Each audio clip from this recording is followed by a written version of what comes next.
What's up? I'm Nate G219 and this is the Hell But Back and Better. Y'all know what it is, another one coming at y'all. Today is January 7th, about 5 o'clock in the morning. You know, it's that irrelevance. It's cold as hell outside. Just bringing a quick one at you before I gotta go stand outside in this 20 degree weather and cut some trees down. It's gonna be a cold one today. But I found a new creator, Cuzzo something. I'm gonna tag his name in the video. I just come across him this morning. He's a much newer creator, even newer than I am. He's only at 250 something subscribers, but from what I've seen, he's got a rather interesting story. And from the takes to things, first of all, his name's Cuzzo. People that are called Cuzzo, usually, from what I've come to learn, are Crips. Now, gangster disciples a lot of times will call each other Cuz, but it's usually a Crip thing. So, I'm assuming he didn't go into prison covered in tattoos. But he did a little bit of time, and he went from an innocent kid to a convicted killer. Let's get into the reaction. What's up, everybody? My name's Cuzzo Costo, and this is my life story from innocent child to convicted killer. Trial's over. I got convicted, but nowhere near what I thought and everyone else thought. I got 5 to 11 years to do. I know now I have a second chance at life. And that was the greatest feeling I ever felt in my life. 5 to 11 for taking a life, that isn't too bad. And yes, sir, you do have a second chance. I hope you're going to take advantage of that. The adrenaline, the happiness, the just, it didn't seem real. You know, my whole life just seemed like just bullshit after bullshit after bullshit. And I never got away with shit. I always got fucked in anything. And I assumed that this would be another one of them situations. I had it in my head that I was going to lose in trial and get a life sentence. I legit got myself mentally. It's a good assumption to have if you're guilty of taking a life. Because if you are, the state can definitely take yours away. And not necessarily in the sense of taking your life, but taking your life away and putting you behind bars is a very, very simple thing for the state to do. To accept that fate. And that's a lot of why I was carrying myself the way I was inside. And I've seen, even though now I know I'm going home, I have the second chance now. I never cut that part of me off. Because that side of me kept me safe. And not only safe, but respected. And I was able to use bad for good. And a lot of you... So what he's talking about is the persona many, many people put on. Because when you go to prison, you can't just be the laid back yourself that you want to be. You gotta be somewhat of a monster to make it through some of these prisons.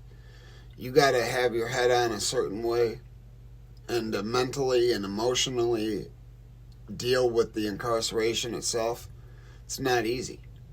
So you got to put on a persona and make people believe you're something even if you aren't. You got to make them believe that you are what you are or are something completely different than what you are. Sometimes. This isn't for everybody. It all depends on the age of the person that goes in. It depends on the crime that you're convicted of. It depends on a whole lot of different things.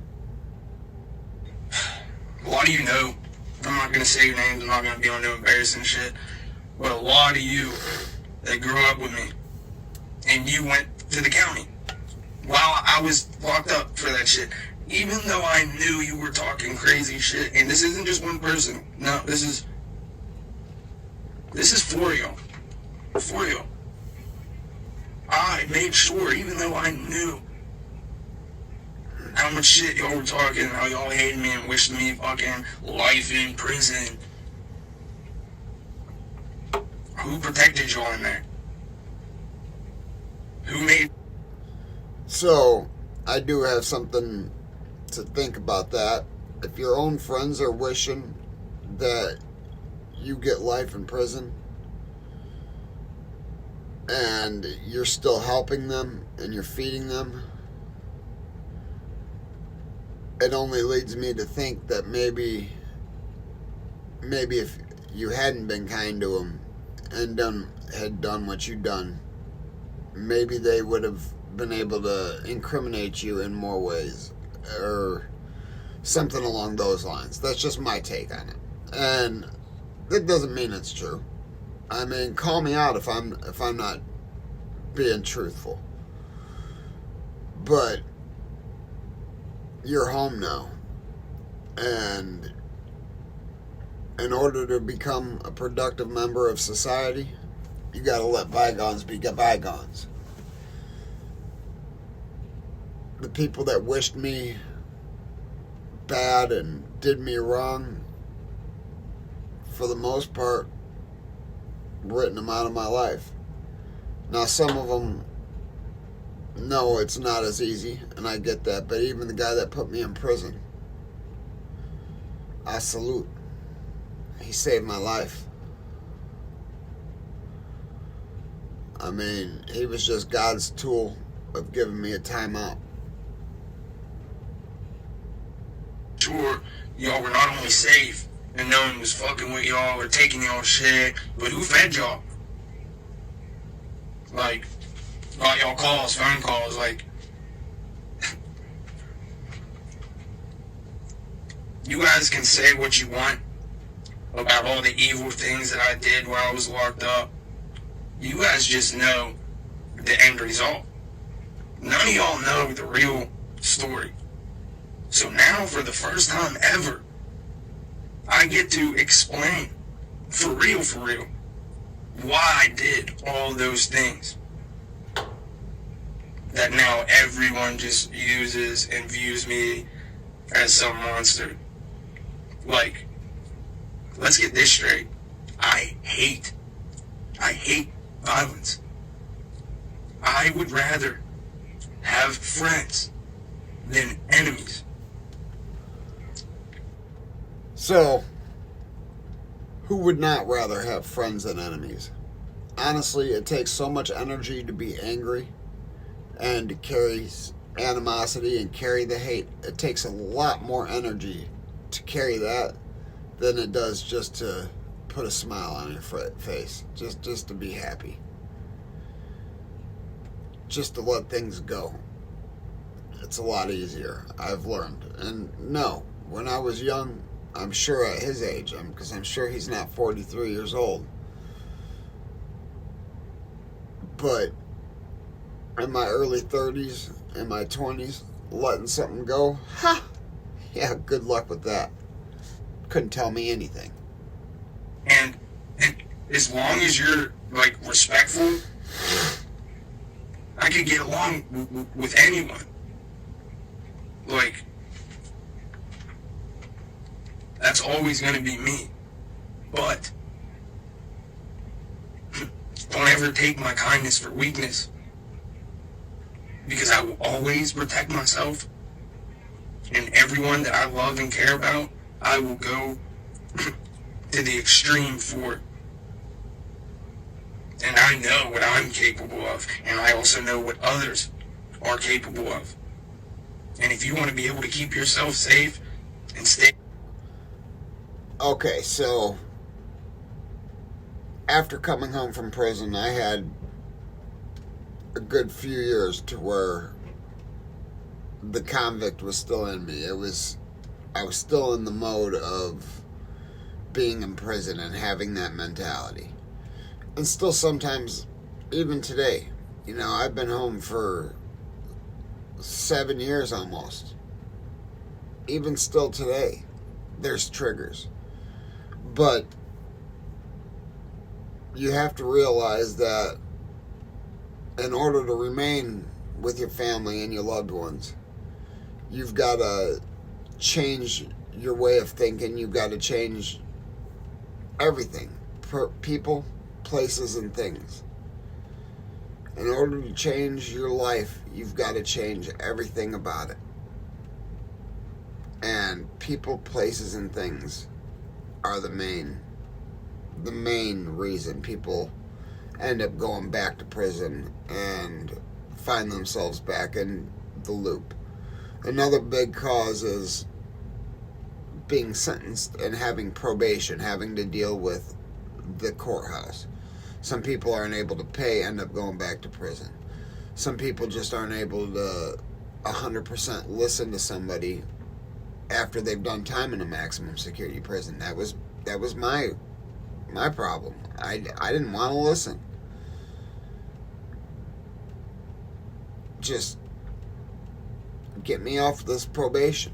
So You would do. But I didn't do all those violent acts. I did not do them because I thought it was cool or I liked it. Fear. And all the crazy stories and rumors I've heard about me with this shit. And I'll say this. Anyone else would let all that shit go because y'all make me seem tough as fuck. Straight gangster, just running down on shit. Like, fear. Yeah. Fear was a huge factor in all of that shit. So, first day. Well, actually. So, he's basically saying instilling fear into another person is the way. This is in prison. I'm hoping he's not out here instilling fear into people, because that would just be asinine. That would be hustling your life backwards. Like he said at the beginning of the video, he was blessed with a 5 to 11 year sentence. Now, I'm not 100% sure exactly how much time he's done. Maybe he'll get into it, but we're not going to lose touch with Cuzzo. We're gonna keep checking on certain updates and stuff with him. Say this. The verdict. I know the verdict, right? What do you do after court's over? Gotta go back to jail, right? Well, that car ride, I didn't go back with everyone else because I was the last one in the courthouse. So I got in the back of a cop car to go back to the county jail by myself. And when I hit the block, every cell door was just getting pounded on, and everyone was just cheering for me and happy as fuck. At this time, I'm a youngin', man. 19. So I was the youngin'. When everyone fucked with me because, I didn't run to anyone for help. I handled my own shit, and I never fucking ratted or snitched on nothing. And that is a reality about prison and jail. You go and you walk away within a 5 to 11 after taking a life. You do get celebrated. You do get people cheering. You walk away guilty and you get being down the head. Nobody's saying a word. But if you do better than the court does, yeah, I salute. They're definitely going to cheer for you. Loyal. Like, actually loyal. And if I fucked with you, I fucked with you. And I had a good group of old heads around me teaching me how to move inside the new world that I was living in. And I didn't look like this. No, I didn't look like this. No. A lot of people say I look like...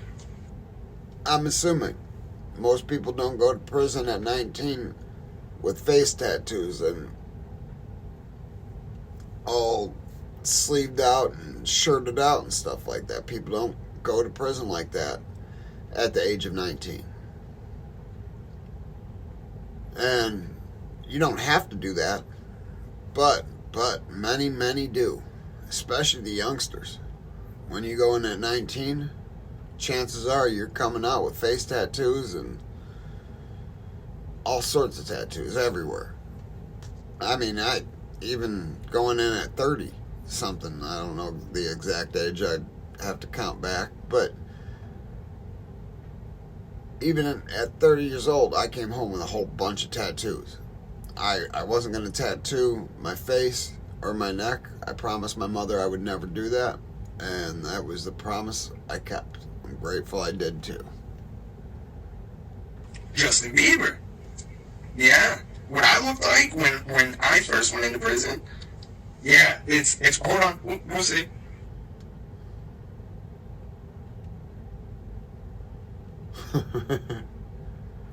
I could see the resemblance.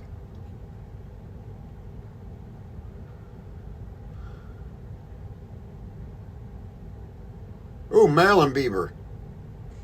Yeah, Justin Bieber. That's what I was called. Yeah, and I didn't. Did you see that last picture? He went from Justin Bieber to Marilyn Bieber. But it doesn't sound like he was much to be played with inside the penitentiary. I didn't know who he was. I didn't even know who he was. I didn't know why I was being called it. I just knew they was fucking with me. But hold on. So everybody's cheering, everybody's happy, and it's just advice after advice after advice after advice. It's a crazy overload, and I'm freaking out, scared. And true story, right? The news, the next day, the news comes on, right? And everybody's like, yo, Cuzzo, you're on the news. So, I'm thinking they're talking about, what I was sentenced to, all that, to run over. Convicted killer now faces drug charges. Confidential informant and state police, through a joint investigation, made numerous controlled buys and...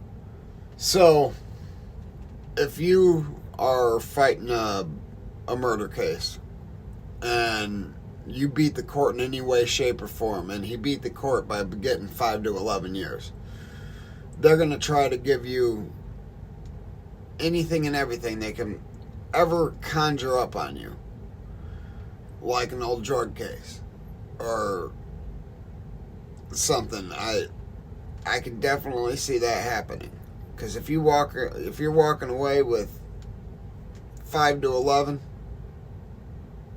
prosecutors are not happy at all.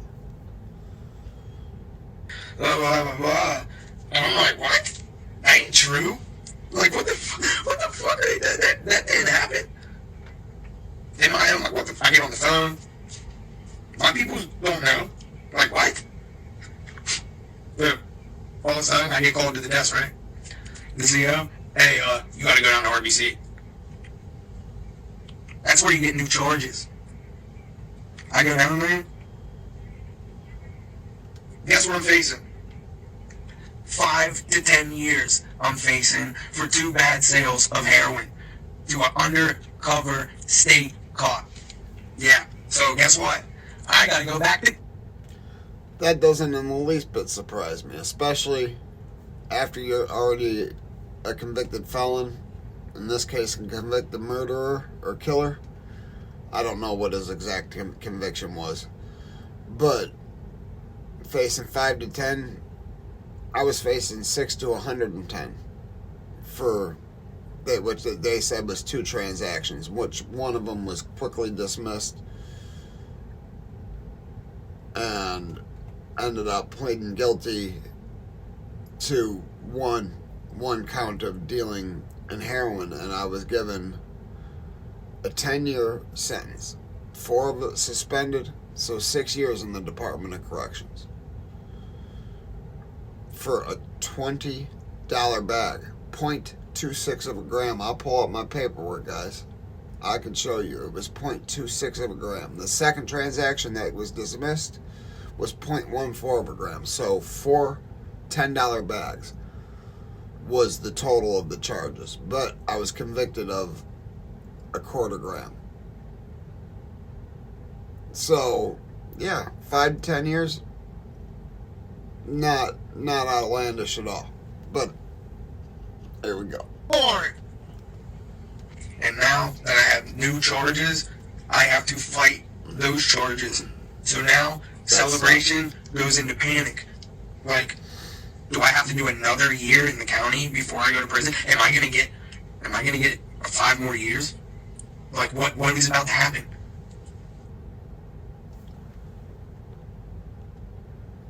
So, yeah, we're definitely gonna Cuzzo Costo. Sorry, I had to look at his name really quick.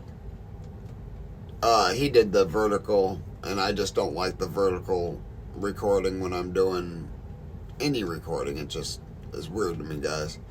So I like sitting down and having the wide screen. But it seems like this man has probably been released in the last year or less. I mean, it seems like he knows he's had a blessing, though. But what do you think? And I wish the best for this man. Do you think he's ready to maintain being a productive member of society? You know, I think he can do it if he puts his mind to it. But we're definitely going to be checking other interviews out. I wonder if he regrets the tattoos. I wonder if he regrets anything. I want to get into his story a little bit. But never forget life's choices, guys. You never know where they're going to take you. Hit that like, hit that subscribe. Hit that channel if you want to help out. And always remember, if they ain't hating it, you ain't making it. Peace.